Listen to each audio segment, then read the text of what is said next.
Wanderers Show. Welcome along to Season 2, Episode 3 of the Wycombe Wanderers Show, with myself, Colin, and Bob, who's made it back from Wigan. He does that every week, and he'll carry on doing it even if we're still here in 50 years' time. Can you imagine? Welcome to Season 50. Well, you never know, I suppose. Yeah. We could be. That'd be good, wouldn't it? Yeah, it would be fantastic. No, look forward to doing it when I'm 97.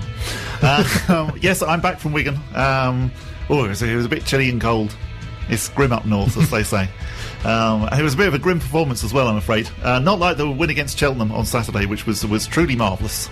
We'll reflect on both of those games this evening. We'll talk to you a bit about Ollie Pendlebury, who's become a bit of another find. We get these finds, don't we? We do, yes. Like archaeologists. Ollie, we are indeed. Anis. And Anis as well. We will also be chatting to Neil Peters from the club, whose title I believe now is Head of Stadium Operations, but he will be able to tell us more about that, and also about all of the exciting things that have happened and are still happening at the stadium, and some of the new things that you can look forward to at the home game against Lincoln on Saturday, because yes, there's even more new stuff. I know there's been lots of new stuff at the game against Accrington and Leicester, but there's even more new stuff coming. It's strange to think this will be only the second home game of the season, because we have 3 away, haven't we, including a cup game? Yes, we have, yes. So we've had the Cheltenham, we've had the Exeter game, and then the Wigan game. So yes, only the second game of the season at home. Very exciting, looking forward to that. Of course, a record-equalling start to League One. Indeed. It's not bad at all, is it? Not bad. Unbeaten. Yeah, absolutely. 7 points from 9. 7 points, it's not, that's you'd much rather be us. Absolutely. Also come up this evening, by the way, we'll be hearing from a winger from the 60s, Les Merrick, who, due to his running style, was known as the Stag. Good name. When I initially heard that, I thought it was because he went to the pub of the same name quite a bit. But no, it's a good name. He liked organising stag do's or something. Yeah, maybe. You'd rather be us than Shrewsbury Town. Yes. I know that I left the you'd rather be us ... Very good. Yes. Just in case you were wondering who you'd rather be us than, definitely Shrewsbury at the minute. Yes. And probably our dear friends Peterborough, although they're not doing quite as bad as they were last week, and we forgot to mention that. Yes. Poor Peterborough. No longer stinking at the bottom of the Championship or whatever they said about us. Yes. But that bit was a bit surreal. If someone had just tuned in then... That's what we like. Yes, just running down the... So back to Saturday and Cheltenham. A fantastic result and a fantastic afternoon for Ollie Pendlebury. Absolutely. Never scored a senior goal before.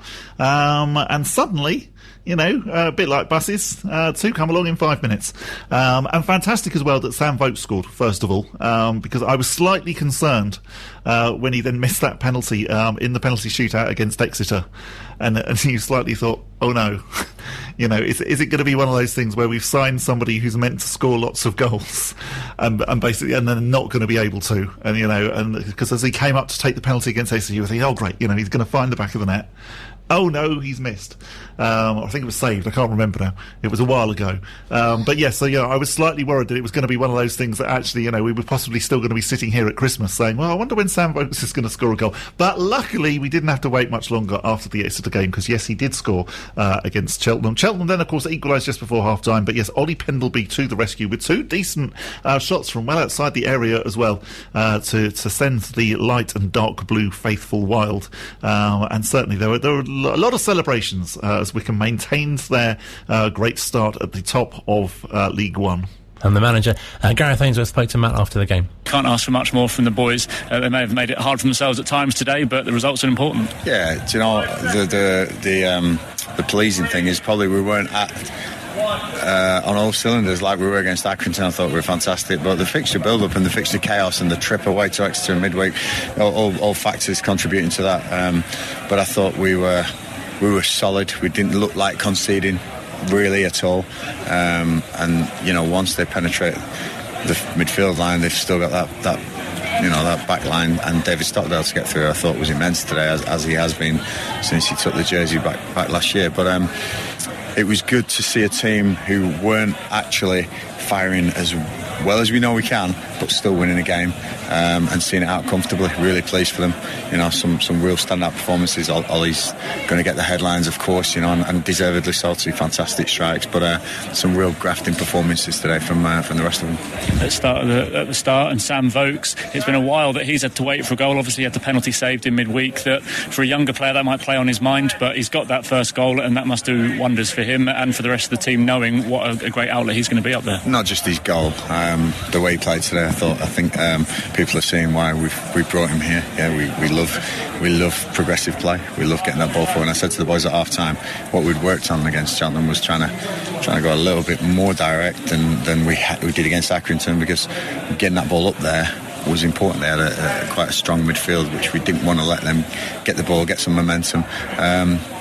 But Vokesy, I think, just led the line superbly well. Deserved his goal. Probably could have had another, you know, with the mistake early in the game. Just a whisker away from that. But no, I'm really pleased with Sam. You know, we're looking after him. He's a fantastic player to have in this squad and in this league. And he's in there, and he's all for the cause of Wycombe Wanderers, which is a fantastic sight to see. You know, somebody of that calibre. But also we got Bale, we got Stockdale, we got Jacobson. You know, the older crew there, all leading it and all pushing all these youngsters that were coming through.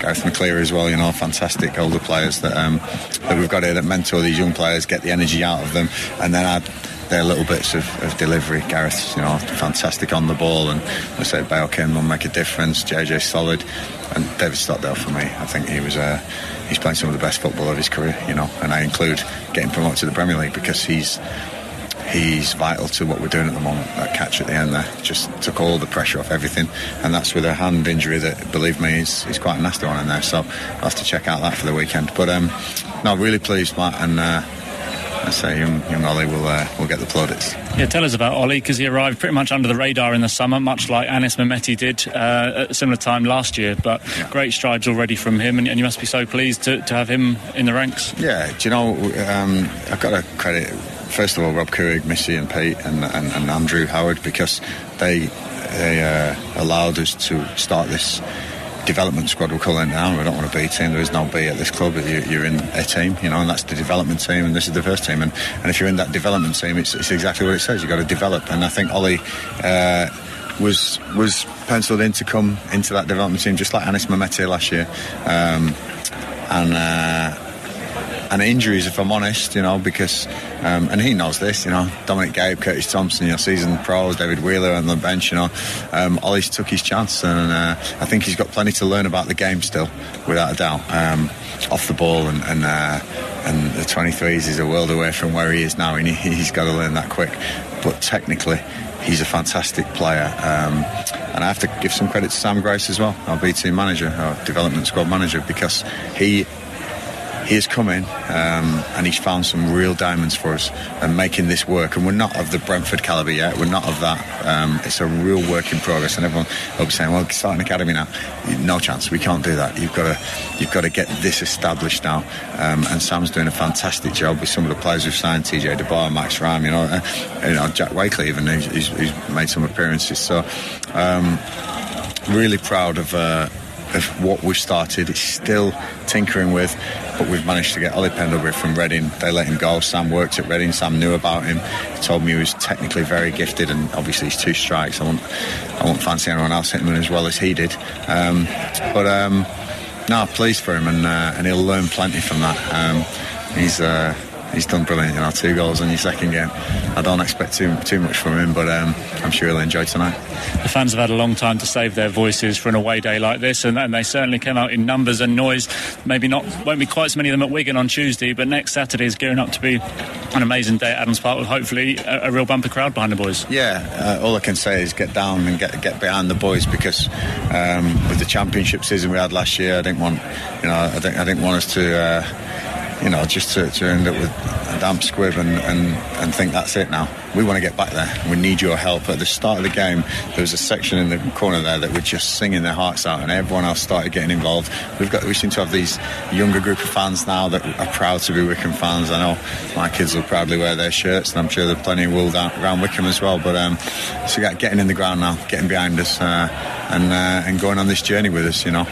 I'll give you Wigan. That's a long way on a Tuesday night, but no excuses for Lincoln next Saturday, and I'm sure there'll be a few familiar faces and hopefully some new ones getting right behind this team, which we're hoping can achieve this year. Well, there are a few faces missing in the away end today. Andy Tillman and Rachel Gurney have picked a terrible day to get married, I think, but I'm sure they've been glued to the score, and I think your boys are giving them a good cause for celebration, an extra cause for celebration tonight. Yeah, is it Mr. and Mrs. Tillman now? So congratulations on your big day. You did miss a 3-1 victory, but I'm sure you had just as good a day. Make sure you're down here for Lincoln next Saturday. So no honeymoon, not till next July when close season. Take care, good luck. No honeymooning, says the manager. Is that going to be in the newspapers the following day? We do things well, don't we, at Wycombe Wanderers? No, definitely. What a nice club we are. That was really lovely to actually spend a few moments actually talking about a fan who's going and getting married. Brilliant. No, really nice. Well done, Gareth. That was very good. Yes, and then on to Wigan, of course. Indeed, yes. So Wigan on Tuesday night. Well, goodness me, where to start, really? Hard work, I think, would you describe? Yes, I would say it wasn't a vintage Wycombe performance by any stretch of the imagination.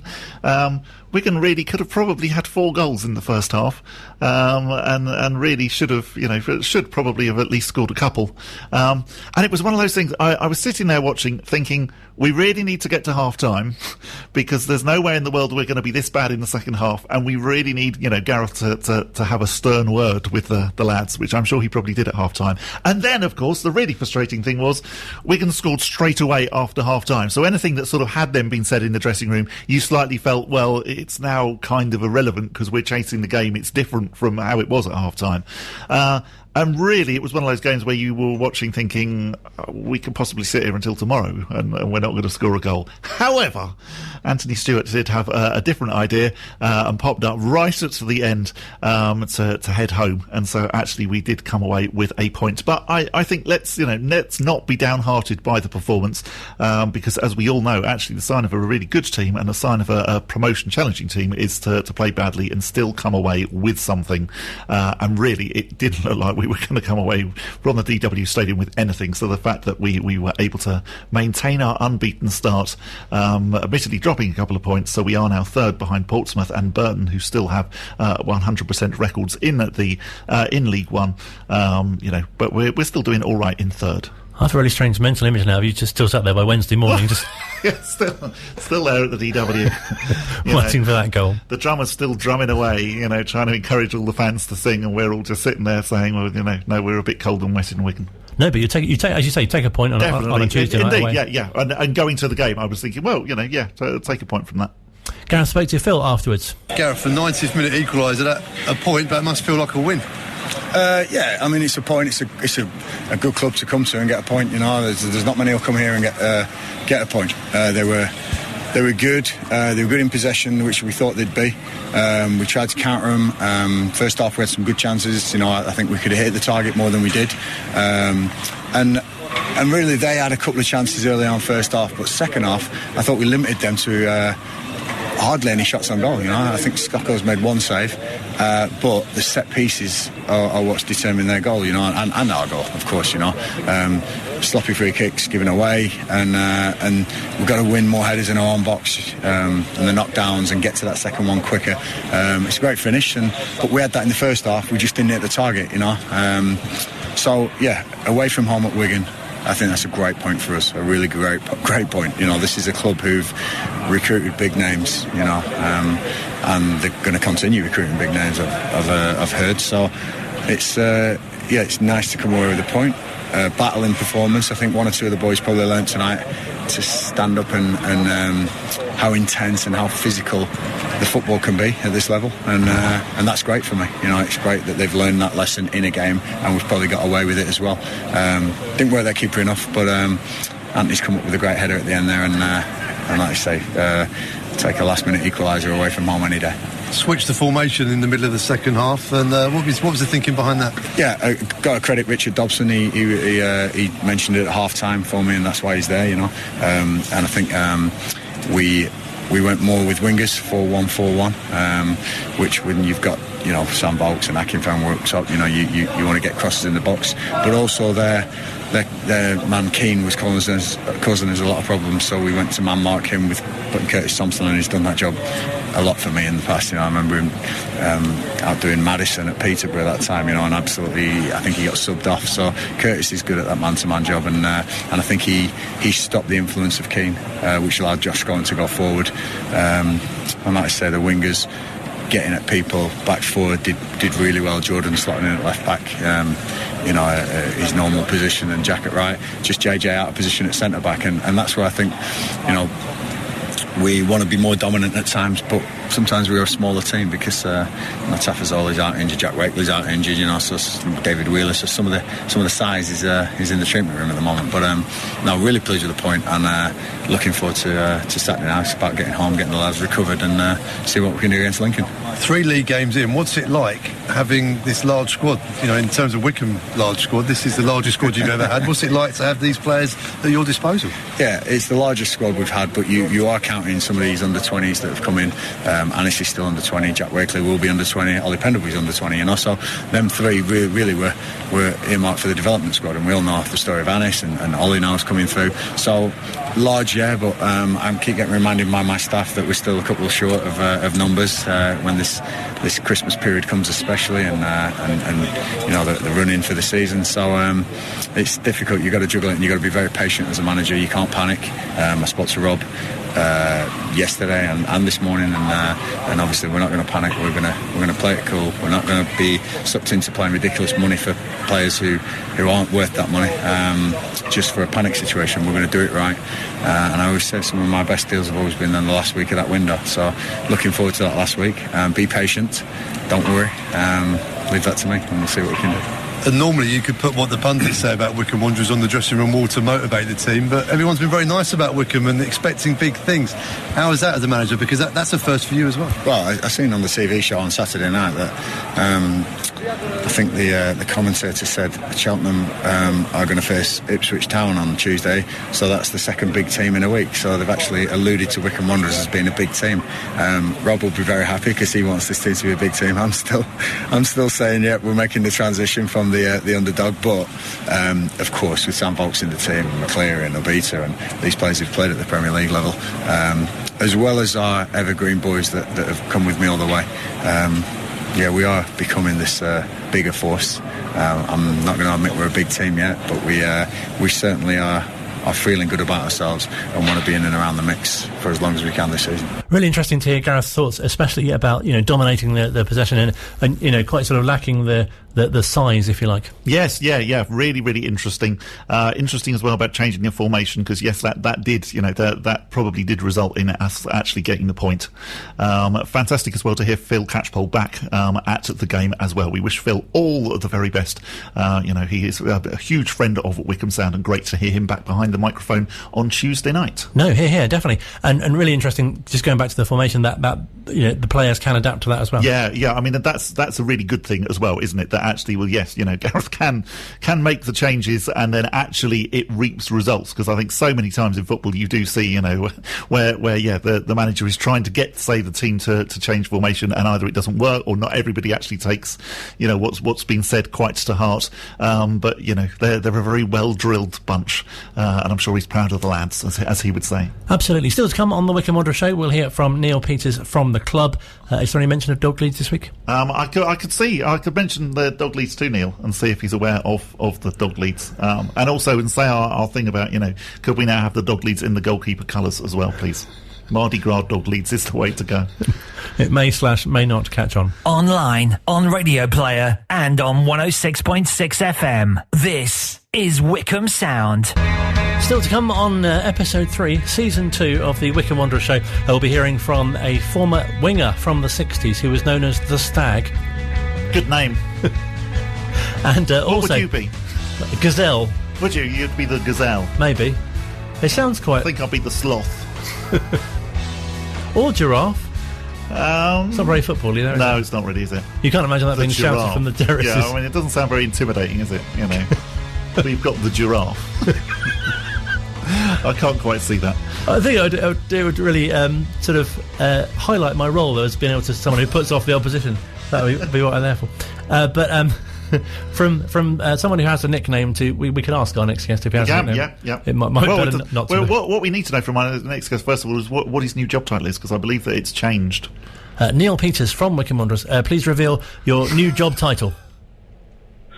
Yeah, hello there, Neil Peters, as you say, from Wycombe Wanderers, head of stadium, really. So we like that, head of stadium, but presumably that's all of the things that happen in the stadium, not just the exciting bits that happen on the pitch on a Saturday afternoon. Bob, I'd love to say I had everything to do with the exciting stuff that happens on the pitch. I have little to do with that, but yeah, everything that's sort of in and around the stadium during the course of the week, but certainly on match day, indeed. Now, this interview came about, actually. For a start, you are a friend of the station, because you have actually been into Wycombe Sound before, and your band, I think, has practised in our Blue Room. So thank you for your support. So I saw you in the club shop last Thursday, where I was going along, because I was very aware that Colin always has, like, the latest stuff that he wears, and I didn't want to be outdone this time, so I've now got the new training kit. And I bumped into you, and I happened to say to you, that I'd been to the Accrington game and thought that actually... it was brilliant. Everything ran as, there were a few little teething problems, admittedly, but, considering how much change there had been, I was saying to you how well I thought everything had gone, and we started chatting, and you started then telling me about some of the things that are still actually to come, that fans can look forward to against Lincoln on Saturday. Yeah, absolutely. You're right. We can be honest, we've had quite a lot of time to prepare. But until you have that live game, and we had a practice run with Leicester, until you have that live game, you just don't quite know how well it's going to go. But we were delighted. We were really delighted with the comments. Leicester gave us maybe 3 issues that we knew we had to address. One of those being traffic. That it's a tall ask to address anything outside the stadium. But come the Accrington game, the traffic situation was well and truly sorted. I think at 5-3 there were 2 cars on Hillbottom Road, so we were pleased with that. We've added a whole load of things, as you know, you've seen Bob and Colin. We've added, giant screen which gives additional interaction. People can see it; they couldn't see the previous one. The Wi-Fi, which our owner Rob has talked about for many months, but has made an incredible difference, and it means people are able to sort of engage. And moving forward, they'll be able to engage with live activities on the screen and possibly man of the match. Awards. We've got screens across every single bar showing Chairboys TV, and as from Saturday, now the Premiership started, we'll be showing, I think it's Liverpool-Burnley. The beers have improved, the PA's improved, we've got 59 brand new CCTV cameras. So the whole stadium has gone through an overhaul, and I think we did a poll on Twitter, 86% of the fans put us in sort of the 7 to 10 category of improvement. So we're really pleased, but we've not stopped yet. And I know one of the things that you're introducing this Saturday as well is the new bus service that was announced today. Yes, indeed. So, as I said, the traffic's an issue, and it is because we're at the end of an industrial unit. There's one way in, one way out, and it's always been a problem. So we've really focused on it this year. We introduced a park and ride from just outside West Wycombe, which was successful for the last game.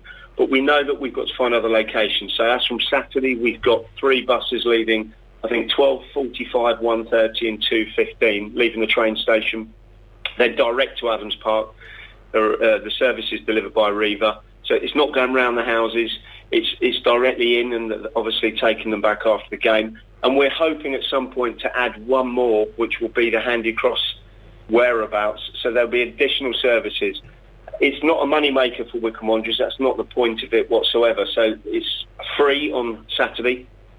It was free last week at West Wycombe. It's just a way of getting fans in safely, quickly, so they can enjoy the festivities before the game, and then getting them home without having to queue in, what has historically been queues of traffic. One of the things that was very noticeable as well against Accrington was that so many fans also had taken up your invitation to arrive early. I got there, I think, just about 1:30, 1:45, and it was amazing how many fans were already there. I had a good number of emails, actually, that said they hadn't seen, at 1:30, they'd not seen as many fans at Adams Park for at least 5 years. So I attribute some of that to potentially the fact that we've addressed the traffic and it's easier to get here. But also we've made considerable efforts in terms of entertainment. We have a sort of a live singer-songwriter in the Chairboys village. The village itself is brand new, huge marquee.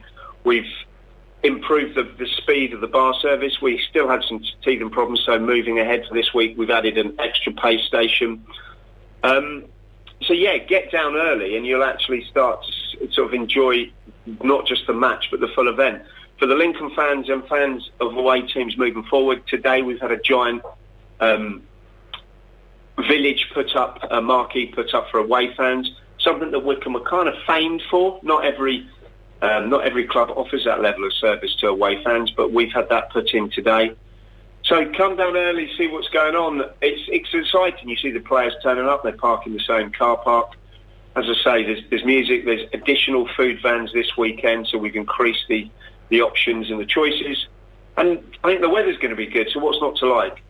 I think as well, with regards to what you said about the away fans, clearly in League One, you know, there are still some enormous teams actually in that division, and when we have the Sunderlands and the Portsmouth and the Ipswich fans coming down, without wishing to put our cynical hat on, presumably it's great because the club tries to make money out of them as well. Well, I wouldn't strictly say that, but no, you're quite right. It's a funny statistic. I think that away fans spend more per head than home fans, and they also arrive earlier. Because it's a day out for away fans, and our own fans that go away know that. I was speaking to fans at Wigan this week. I arrived with all the tickets that they needed to pick up, and I asked a few of the fans, what time did you get here? And they said, we've been here since 5. That's testament in itself that if you're travelling to a game, you tend to get there earlier. So, yeah, we do hope to make a bit of money. We've always been quite open, Rob and Pete, that it's about being sustainable. We believe if we offer a good level of service, therefore a decent marquee with a decent choice of beer and decent service, people are happy to come to us and spend their money rather than spend it sort of elsewhere on the journey. So we'll see. We think we've got between, 1,000 and 1,200 Lincoln fans coming on Saturday. So let's hope that they, arrive early and enjoy themselves as much as we will, and obviously we hope with 3 points. One of the things that slightly confused me at the Accrington game, first of all, was the fact that the programme huts had all disappeared. I understand that actually at the Lincoln game again on Saturday, that is now going to be rectified, and even better than that as well, because one of the people that you really associate with those programme huts, and I can picture myself now walking up the road, going through the gates, and there Sandy Durban will be with that big smile of hers in the programme hut, selling me the programme. You're, obviously Sandy Durban, much missed member of the Wycombe Wanderers family. You're going to name a programme hut after her. Yeah, absolutely. So there's a lot of talk. There was pre-season a lot of talk whether we would or we would not do programmes. A lot of clubs have dropped them. It's a difficult one to manage. You never know how many you're going to sell. You can end up with a lot of waste. They take a fair bit of time to put together. And you always want to put content in them that hasn't just strictly been on, social media or on the website during the course of the week. So you wanted to make them value. But we decided to carry on. I think we've reduced the price of them. We've certainly not increased the price. And we decided, because we have gone cashless and something that we're quite adamant about, that we weren't going to do sort of a cash payment stall in the car park. So we put them in the kiosks, we put them in the bars, we put them in the shop. But we listened to the comments of our fans afterwards, and I think we recognise that the majority of people like to arrive, as you just mentioned, walk up to a programme hut and purchase a programme. So that's from Saturday. We've reintroduced a hut. It's not cash, so it's digital payment only, but it's called Sandy's. The hut's called Sandy's, and we will now be selling programmes bang in the car park once again. And it's just nice that we've been able to put her name to it. She is well missed. I was with her husband during the week. He went away to Wigan. I was chatting to him, and I think he's quite amazed and proud, actually, of the legacy that she's left and the memories she's left the fans. So it's nice that we can do that. Yeah, no, that's a really, really nice thing that you're doing. One question that we've had coming in is how early can actually the fans get down? What time does the stadium open up? Largely, really, it's open from 12, really. So villages, the village, the bars, geared up to be open from 12. We've got Premiership football on. I think it's Liverpool-Burnley. I've said that already. I think it's a 12:30 kickoff. So that will be on. I think that's on BT Sport, which we've got. So come down and watch that. You can enjoy a full 2.5, 3 hours with us. Eating, drinking, listening to music, watching football, talking to your friends, meeting new friends, and soaking in the atmosphere. But 12 o'clock is a good start point for us. We'll be wide open and ready. Yep, I can confirm that it is Liverpool against Burnley on Saturday at 12:30. Another thing that I wanted to mention as well, because you hear a lot about Wi-Fi at football stadiums, and lots of stadiums say, "Oh, we've got really great Wi-Fi," and you go along, and and traditionally the Wi-Fi never works at a football stadium. It was remarkable in the game against Accrington that I was able to check the half-time scores. I was able to do so much on my phone, which normally everybody tries to do on their phones. Any football stadium, doesn't matter whether you're talking the Premier League or whether you're talking League Two. Your phones never work, but at Wycombe Wanderers now, the brilliant thing is actually they do. Doesn't seem to matter how many people you've got there. Yeah, it's good. It was talked up for a long time. It's been an awful lot of sort of construction and work going on in the stadium to get to this point. And Rob has gone on record many times saying we'll be the most connected stadium in the country when we go live, and the fastest. And that's what we were promised by the company Landways that we work with, and there's no question that's the case. So I think when I first joined, I was told 10,000 people should be able to stream 10,000 things on 10,000 devices faultlessly. And as yet, we've had no negativity. I think there are a couple of teething problems with just a couple of areas. And I think one of the kiosks, there was so much stainless steel within the kiosk with sort of air conditioning units and metal walls, wipe clean walls. I think that played a little bit of a havoc game one, Leicester game with the Wi-Fi, but that was rectified.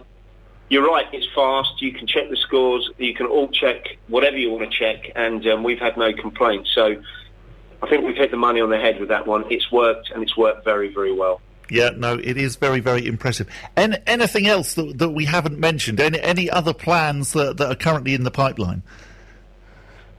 Well, I would say stuff that's not mentioned, I guess expectations are you would arrive to a stadium and it will be clean and tidy, but, I work with the Wycombe Wanderers volunteers who have painted just about every step, have swept, have cleaned, have decorated all the boxes, the bars. We had a whole host of volunteers come in and clean every single seat. So that's part of the family, isn't it? That's when you really know that you are a community club. We've got huge ambition and we've had huge growth, but you can still look at 150 local residents in your stadium cleaning seats for 5 hours and think, you know what, I wonder how many giant clubs have this. So it's great. We're sort of in between that. We've got that growth spurt. Our business is growing. Our fan base is growing. The quality of the team is growing. But we still know that we have real roots in our community, which is lovely. Of course, we've got the perimeter board advertising, which, okay, it's a commercial thing, but how many League One clubs have those LED screens going around the pitch? How many, even Championship clubs I went to last year don't have the 42 metre square giant screen that we've had put up in the last 3 weeks. So they're perhaps things that I've not mentioned. Things moving forward, we've got more choice, more quality in terms of food this week.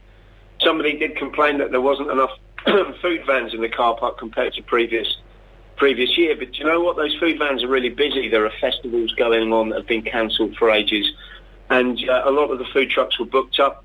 They're booked up from maybe midday to midnight at some of these festivals, so coming down to a football pitch for 3-4 hours is less appealing. But we've got, I think, 4 this weekend, and moving through the season we'll have a rotation of different different foods. So everything is going in the right direction. We continue to listen to our fans. We continue, we think, to improve.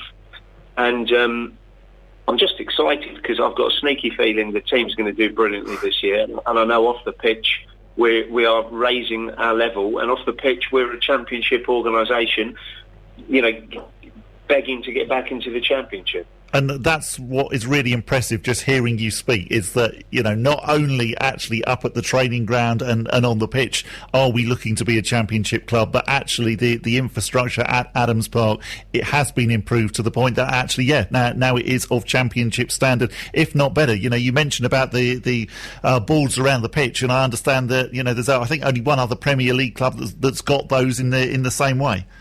In League One, there's certainly Wigan did. We were there this week. There might be a couple, but there's very few. And Rob and Pete and I had spoken 18 months ago, and I think there was a belief when the team got promoted from League 2 to League 1, which was fantastic, that the team became a League 1 team. But the club in the state it was in at that time, and it was brilliant the trust had kept it going. Absolutely amazing in itself. But the club wasn't in a position financially to sort of raise its game to be a League 1 team. Last year, obviously, we got to the Championship, and it was the club's absolute intention that we needed to be a Championship-level club inside and out. That's from how we look, how we act, what we deliver back to our fans, the value, the quality, and the sort of the growth that we've got ahead of us. So we changed the model significantly. We're now in a position where we still feel a championship club. Obviously, we're not. So there's only one thing for Gaz and the boys to do, and for us behind the scenes, is to make sure when we talk this time next year, we're talking about the championship team that we'll be hosting, this coming weekend. No question, that's the vision of the club now. We're absolutely not minnows. We're not Little Wycombe. We flexed our muscles last year, and they remain flexed, and we've got a big season ahead of us to show everybody what we're about these days. Fantastic. Well, Neil, thank you so much for your time this evening. Thank you as well for your ongoing support of Wycombe Sound. And as you say, possibly we'll speak to you sooner, but if not, it will be great to speak to you at the beginning of next season, when hopefully, yes, we will be a championship club, not only in name, but also in status as well. Absolutely. I look forward to it. And as I say, I promise you that's the view of the team, the management and the club. So, I'm pretty sure the fans have that opinion as well. We started well. We just need to be loud. We need to attend. We need to shout. And we need to back the team. Fantastic. That is the head of stadium, Neil Peters, from Wycombe Wanderers. Online, on Radio Player, and on 106.6 FM. This is Wycombe Sound. Final part of the Wycombe Wanderers Show, Season 2, Episode 3. Fantastic to hear from Neil. And as you say, he really sounded like, they've got something to really show off at Adams Park. Oh, completely. Yeah, it was very, very impressive. If you haven't got down, then do try and get along on Saturday, because it is worth going. I think you will be impressed. Really interesting. So you can get there from 12 o'clock, and it's worth it. There's enough going on. When I sort of first of all heard about, they want to almost go for the American model of tailgate parties and actually fans arriving quite early before the game. Well, I was slightly sceptical, thinking, well, hang on, Adams Park, it's a nice stadium, but outside of the stadium, it's just a car park. But actually, so much thought has gone into putting stuff in. Really interesting to hear Neil talking about all of the different food fans and whatever, and clearly those are going to change over time. So go along, see what's happening. There'll be entertainment there, and also as well, and I don't think that we're breaking any trade secrets here. There might also be a certain local radio station there as well soon, broadcasting on a Saturday. Another one? Yes. No, not another one. The only one. Also, we are the only local one now, aren't we? Yes, exactly. And also, recently saw Neil featuring on a TV feature that Henning Vane did. Yes, I still have it. Lots of people have talked to me about that. I must see that. I'd recommend it. Yes, my homework tonight is to go home and watch that. Talking of my homework was to chat to another ex-player this week, and I've been catching up with Les Merrick, who lives in Ludlow Ridge now, still very much local, and we're chatting to him about how he basically became a Wycombe Wanderers player. 61 he started, that was the year. Not how old he was when he started. That would be quite impressive. Right the way through to 1969. Quite a period at Lokes Park. I went to Milan School in High Wycombe, and then from there, once I left school, I played for Hotspur up at Top Lane, up at near Beaconsfield there. And I played there for 2 or 3 seasons, and I was playing tennis actually one day down at Bassetsbury Lane, and somebody came over to me, and I didn't know who it was, and he talked to my colleague and said, "Are you Les Merrick?" He said, "No." He said, "That's him over there." So he came over and he said, "Do you play football?" I said, "Well, yeah, I do, locally." He said, "Well, somebody's asked me, Sid Canner's asked me if you'd like to come and train with Wycombe for a few weeks." So I said, "Well, that sounds a good idea." So basically that's where my introduction to Wycombe Wanderers was. And after that, we played for the Wycombe youth team for a couple of times, and then obviously got promoted into the reserves and played there for quite a few couple of seasons.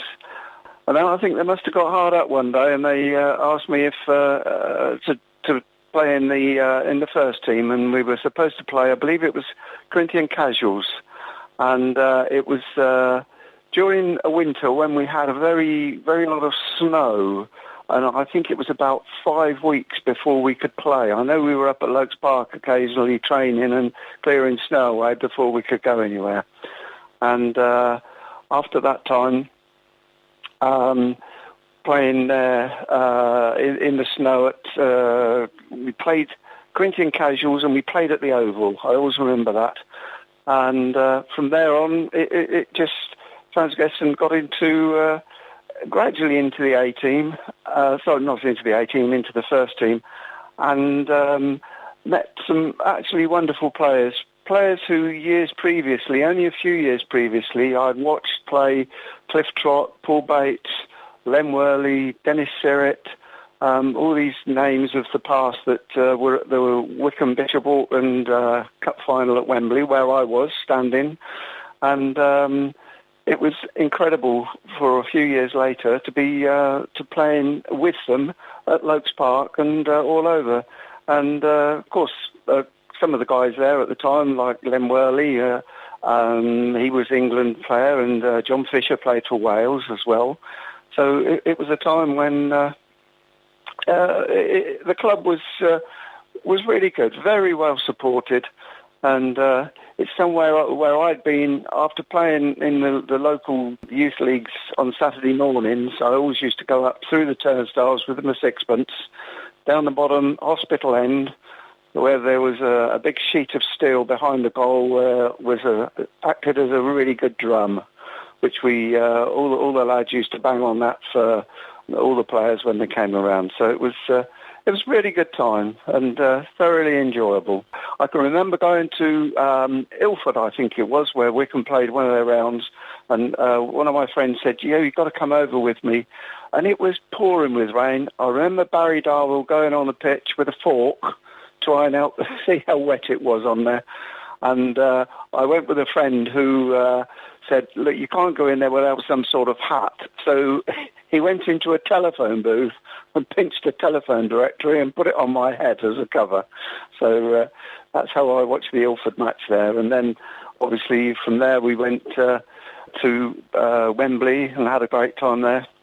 But then going back to the days afterwards when I played there, we played Bedford in the, I think it was the FA Cup, actually, and we had about 3 or 4 replays in that match, which were absolutely wonderful.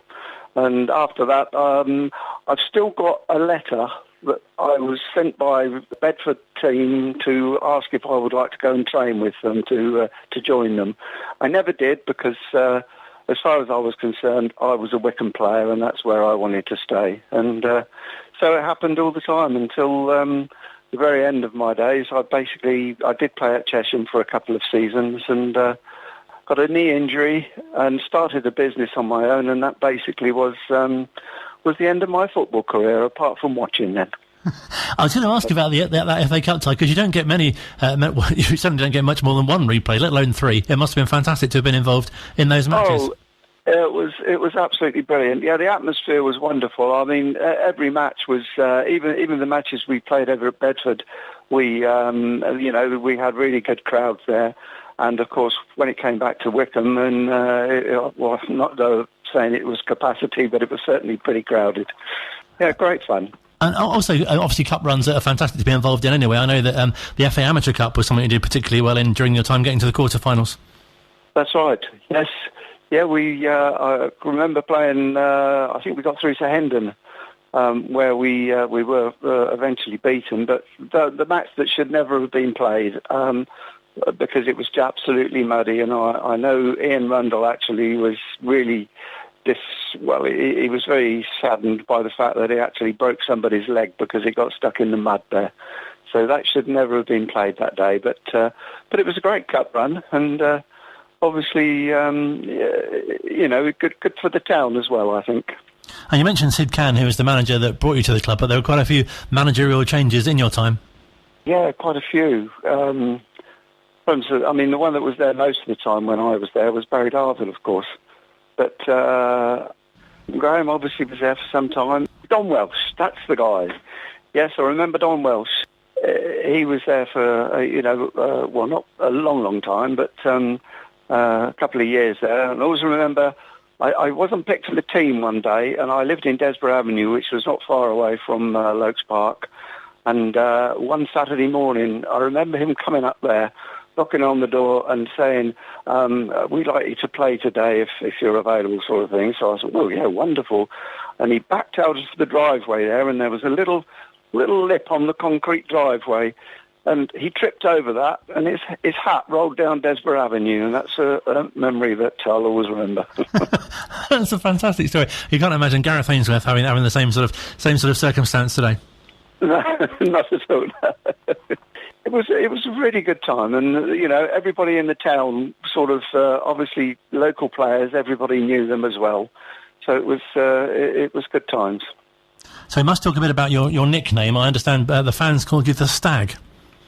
I was the Stag, yes. That was basically apparently I did run in a quite a peculiar fashion, which I don't obviously know about, but. When I ran, apparently I looked a bit like a stag, so that's the nickname that stuck for many years. Yes, but great times, and we had some wonderful times. Going abroad as well to various places. I know we even visited the Barcelona Stadium once, but we didn't actually get to play there. But on tour, we went there and have a good look around. Wow, that's fantastic. And there must be so many sort of changes, obviously, that happened during your time. I know, for example, that Wycombe's first substitution happened whilst you were there with Martin Priestley. Yes, that's very true, yeah. Martin, I think, as you say, was the first substitute. And, of course, he, obviously, a local guy. And, funnily enough, I still play golf with him, Keith Samuels, and a couple of other guys. We play once or twice a week now. That's fantastic. So, you're still in touch with those same teammates all these years later. They're still, Vince Faulkner, Keith Samuels. We all play golf together still, so it's really good. And are there any other sort of special memories that really stand out from your time? Because obviously you were there for a number of years. Yes, once on tour. On one thing I will always remember, George Thompson, who was on the committee there. George was at Arnhem. He was a paratrooper, and he jumped out of the plane over Arnhem during the Second World War, and with a mate of his, jumped out the aircraft, and when they landed, obviously a lot of fighting. He unfortunately lost contact with his colleague, and years later, we went on tour there, and we went into one of the graveyards there and found his cross, which was, after a long, long time, George was really pleased about that, and it was something, a memory for me that I'll never forget. No, definitely. And it must be so pleasing for you to have seen how the club has grown and developed over the years.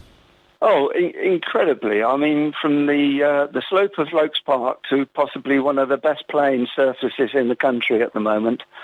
Absolutely wonderful. I mean, it's a great stadium. It's a pity it's a little bit restricted at the end of a single-track lane, basically, or road. But other than that, the facilities and everything, of course, and what they've got up at Booker as well, are, well, as good as anybody's in that standard of football, I'm sure. As a winger, how did you find the slope? Was that something you easily adapted to? To be honest with you, you didn't really notice it. The biggest problem was if somebody was crossing the ball from the top, by the time it reached the bottom goalpost, it had actually raised in the air probably another 3 feet. So it was a bit difficult to jump that high sometimes. And it must be fantastic, obviously, for yourself and the other members of the Ex-Players Association to still have that bond and those things that you've been through together. It's wonderful. I mean, a couple of weeks ago we were all over at Marlow playing golf, and just to be able to go together with the same guys that you played with so many years ago, and still have that bond is really, really good. Excellent, it is. Oh, it's been a real pleasure to speak to you. Thank you so much for your time. It's my pleasure. Thank you very much for calling. Brilliant to speak to you, Les. It's fantastic, isn't it, to kind of get these stories and to hear about the former manager walking up Desborough Avenue and saying, you're playing this afternoon. It's just brilliant, and always interesting as well to hear about Lokes Park as someone who was sadly never able to visit Lokes Park. I can only sort of imagine. I've only seen pictures, but actually when you hear the players talking about it who played there, it really does bring it to life, and particularly with regards to things like the slope. You do get the sense of what it must have been like. And a bit strange to quote myself, but it's strange how the game has changed in that, you always assume, don't you, watching a game now, that there's always been substitutions. Yeah, I mean, it's funny, isn't it? It depends when you started watching football as to what you think is normal, and to me, having one substitute is always normal, and, and the fact, particularly say like last season, it was like, oh, goodness me, you can have 5, that's a lot. And so, yes, and presumably, if you were a football follower before the substitutes rule was introduced, you possibly still think it's a bit strange. And similarly as well, interesting about all the cup replays, and again, I used to love the fact that if you had a drawn game in a cup tie, it would go to a replay and then possibly a second, third replay. But, that was always so exciting. And yes, penalty shootouts are exciting as well, but there was nothing quite like, FA Cup ties that went on and on and on. And they pretty much played whatever the weather, apart from between December and February. When there was lots of snow. But there had to be lots of snow, real proper snow, not some of the reasons that games get called off these days. It very much, yes, it's sort of like, the pitch is too hard or whatever. It is an excuse that's given these days. And, back then there wouldn't have been any of that. As long as you could clear the snow off it, it didn't matter that it was a frozen pitch. You'd still get the orange ball out. You don't really see the orange ball. No, you don't either, do you? No, you lots of strange, different coloured ones, but not the orange ball. So we're gearing up for only the 4th League One game this weekend, and only the 2nd at Adams Park this season. So we will be playing Lincoln City, who currently have won one, drawn one and lost one. So they drew with Gillingham on the opening day of the season. They beat Fleetwood Town 2-1 at home and then lost to Bolton on Tuesday night. They also lost to Shrewsbury Town at the bottom of League One currently in the EFL Cup on penalties. And so very much in the middle of the table currently. Their manager is Michael Appleton, although he is currently recovering from testicular cancer, so we wish him all the very best. It was reported he's taken a short break. Looking at the Lincoln website, I do believe that I think he must be back now looking after the team, because there are various quotes from him and whatever, but not sure that he will be in the dugout on Saturday, but we wish him well. Should see goals as well. You mentioned Bolton there. I noticed that they're the only team in the division so far who've scored more than Wycombe. Yes, indeed. Yeah, and we do seem to be quite good now at scoring, and particularly now Sam Vokes has opened his account, and Ollie Pendlebury's on fire, and even Anthony Stewart now is providing the goals from the back. Yes, it'd be interesting to see, and let's not put the mockers on it and say it's unlikely to be 0-0. Well, with the transfer window not too long left, it'll be interesting to see whether any more attacking or forward players are brought in. Yeah, I mean there keeps being little rumours, and I keep seeing things on social media which you can never particularly take as definite, but yeah, we still seem to be interested in a couple of players. And then of course we've got the loan market as well, which will then kick in after the transfer window has closed, and I would imagine that Wycombe Wanderers are probably a very attractive club, actually, if you have players who are not quite ready, maybe for Championship or for Premier League football. You'd know that actually if you allowed Gareth Ainsworth to look after them, that they would be very well looked after. No, definitely, and I guess attacking is an area which we could do with some strength filling in, with Scott Cashgate out injured at the moment. Obviously Sam Vokes has been brought in, and Mr. Akinfenwa as well starting to make his comeback. Yes, yeah, it was good to see Bayo on the pitch on Tuesday night. One of those frustrating things, though, as soon as he came on, almost the very first thing he did, where he possibly put his arm out, the referee blew for a free kick, and you just thought, oh goodness me, I would be so frustrated if I was Bayo, because he always gets penalised for doing things that other players, we saw it last year with Uchi, where, Uchi would come on, and almost do exactly the same things that Bayo did, and the referee would just let it go, and Bayo always gets penalised, and it's not fair, and it does wind me up. Very frustrating. If you've not yet been to Adams Park, perhaps this season, or perhaps for at least more than a season, if you missed out on the Championship, obviously, and you've not been for a while, and you want to check out their new innovations and see what it's all about, and you've been listening to it, I think Saturday, an ideal opportunity. Definitely get along. A few things to remember: it is cashless. Okay, so do take your credit card or your debit card with you. You can't spend any cash, but if you are looking to park in one of the car parks that isn't in the stadium, pretty much they are all still cash places, so you might need a few coins.